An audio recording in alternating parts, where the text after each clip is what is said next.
खुशामदीद नाजरीन, R7 news 24/7 में आप सबका इस्तकबाल है।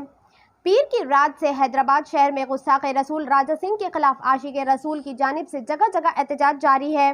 वाज़ेह है कि शरपसंद अनासिर राजा सिंह की हुजूर की शान में गुस्ताखी के बाद शहर हैदराबाद के हालात में तब्दीली आई है और हैदराबाद शहर जो गंगा जमुना तहजीब की मिसाल होता है, राजा सिंह की इस वीडियो के बाद सभी मुसलमानों के दिलों को ठेस पहुंची है। गुस्से के आलम में वो इस तरह रोड पर एहतजाज कर रहे हैं। शहर के हालात को देखते हुए UCID नेशनल प्रेसिडेंट और सहारा वर्ल्ड फाउंडेशन तेलंगाना की शान मशहूर शख्सियत जनाब मोहम्मद तस्कीन साहब ने भी हिंदुस्तान और स्टेट की हुकूमत से अपील की है कि वो MLA राजा सिंह के खिलाफ PD एक्ट लगाए और जल्द से जल्द इस पे सख्त एक्शन ले। आइए देखते हैं ये खास खबर। हर अहम और ख़ास खबर के लिए हमारे न्यूज़ चैनल R7 न्यूज़ 24/7 को YouTube पर सब्सक्राइब करें, Facebook पर लाइक करें, Instagram और Twitter पर फॉलो करें। वरहमतुल्लाहि वबरकातुहू। गुड इवनिंग, नमस्ते, सत श्री अकाल। मैं मोहम्मद तस्कीन, नेशनल प्रेसिडेंट UCID फाउंडेशन और सहारा वर्ल्ड ग्रुप से आप लोग का भाई।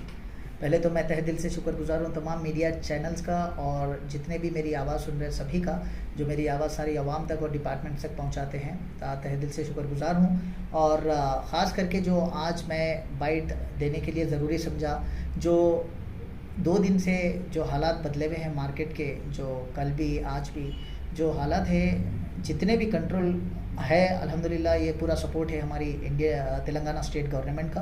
तहे दिल से शुक्रगुजार हूँ क्योंकि हमारा ये जो सिटी है, ख़ास करके हैदराबाद हिंदुस्तान के अंदर हिंदू मुस्लिम सिख ईसाई सभी लोग भाई भाई की तरह रहते हैं यहाँ पे। बहुत ही गर्व की बात है और इसी तरह रहनी चाहिए। पूरे हिंदुस्तान के लिए ये तारीफ़ काबिल है और सबको एक मैसेज है कि हिंदू मुस्लिम सिख ईसाई सभी इसी तरह मिल के रहनी चाहिए।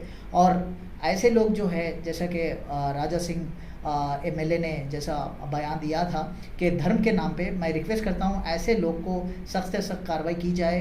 हम हिंदुस्तान गवर्नमेंट से और हमारे स्टेट गवर्नमेंट से अपील करता हूँ, चाहे वो कोई भी मज़हब का हो, ये पॉलिटिशियंस जितने भी है, सभी लोग को मेरी गुजारिश है, जितने भी आवाज़ उठाते हैं धर्म के नाम पे, ये धर्म के नाम पे आवाज़ उठाना बंद करिए। अगर वाकई में आपको दम है तो एक दूसरे से आप मार्केट में आके जवाब दे लें, सवाल के जवाब दे लें या सवाल कर लें, लेकिन ये आप सीट पे बैठकर अपना पोजीशन का गलत इस्तेमाल ना करें। क्योंकि आपका जो सीट दिया गया है ये पब्लिक आवाम का दिया हुआ गिफ्ट है, आपको तोहफा है, जो आपको चुना गया, आपके एरिया के लिए MLA बनाया गया। तो आपका इसका मतलब ये नहीं है वो सीट का ऑब्जेक्टिव्स आप छोड़कर उसको गलत इस्तेमाल करें, सबके दिलों में दरारें डालें। तो हिंदू मुस्लिम सिख ईसाई मेरे भाइयों से अपील है, हम सब एक हैं, एकता में रहें और काबू में रहें, एक दूसरे को समझें पहले। क्योंकि ये जो गेम है बहुत ही बड़ी गेम है। ये सिर्फ पॉलिटिशियन की बात में, कोई पार्टी को मैं उंगली नहीं उठाते हैं हम लोग, ना कोई पार्टी को बुरा भला बोल रहे हैं कि ये गौर करने वाली बात है।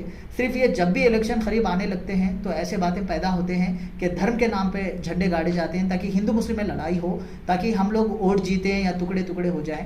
तो मैं ये अपील करता हूँ कि पहले जैसा हमारा हिंदुस्तान झंडा लहराता था, क्योंकि काफ़ी लोग एजुकेटेड डिसिप्लिन मैनर्स में रहते थे, तो इसी तरह रहनी चाहिए आजकल भी।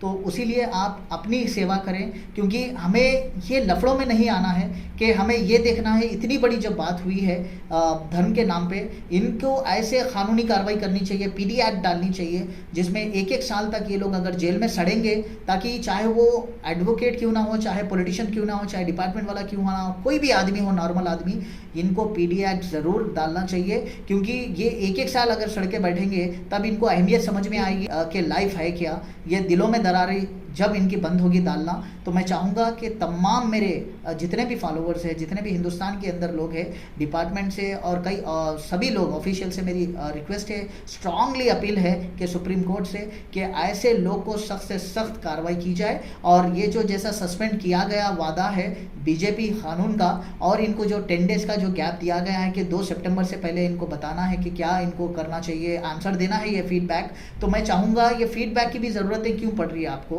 क्योंकि जब इतना लाइव आपको बताया जा रहा है कि ये इतना धर्म के नाम पे झंडे गाड़ते हैं, चाहे वो नोमान फारूकी क्यों ना हो, चाहे कोई भी क्यों ना हो, अगर धर्म के नाम पे अगर आप ये झंडा गाड़ के आप लड़ना चाहते हैं या फेमस होना चाहते हैं, तो ऐसे लोग को सख्त से सख्त कार्रवाई की जाए इनके ऊपर। चाहे कोई भी मजहब का आदमी हो, धर्म के नाम पे नहीं बात करना चाहिए, ये हम अपील करते हैं। और ये जितने भी पॉलिटिशियंस हैं, आज के बाद हम अपील करते हैं सेंट्रल गवर्नमेंट और स्टेट गवर्नमेंट से, जितने लोग को भी अगर आप सीट देना चाहते हैं या टिकट अपडेट देना चाहते हैं उनकी पहले बैकग्राउंड चेक करें और उनके तौर तरीके देखें और उनको पढ़ा लिखा है नहीं है देखें, एजुकेशन देखें, उनकी फैमिली बैकग्राउंड देखें, सब में बड़ी चीज़। क्योंकि जो पढ़ा लिखा आदमी होता है, डिसिप्लिन जो रहता है, वो कभी गंदी बात नहीं करता। क्योंकि जो लोकल आदमी होता है, जो जिस तरीके की लाइफ गुजारा फैमिली के साथ, उसी तरीके के मार्केट में बात करेगा। क्योंकि वो अच्छे बुरे की तमीज़ नहीं होती है, ऐसे लोग ऐसे ही बात करते हैं। क्योंकि किसी को धर्म के बारे में किसी भी एक दूसरे को नहीं मालूम, जिसका धर्म के बारे में उसी को बेहतर मालूम होता है। सब अपनी अपनी जगह है। तो मैं रिक्वेस्ट करता हूँ कोई भी धर्म के नाम पे ना लड़ें, और सब आवाम से मेरी रिक्वेस्ट है कि हम भाई भाई हैं, सब मिल के रहें और एकता में रहें। और यही हमारी पहचान है इंसानियत की। इंसान वही है, एक दूसरे को समझ कर चले। Thank you so much. जय हिंद।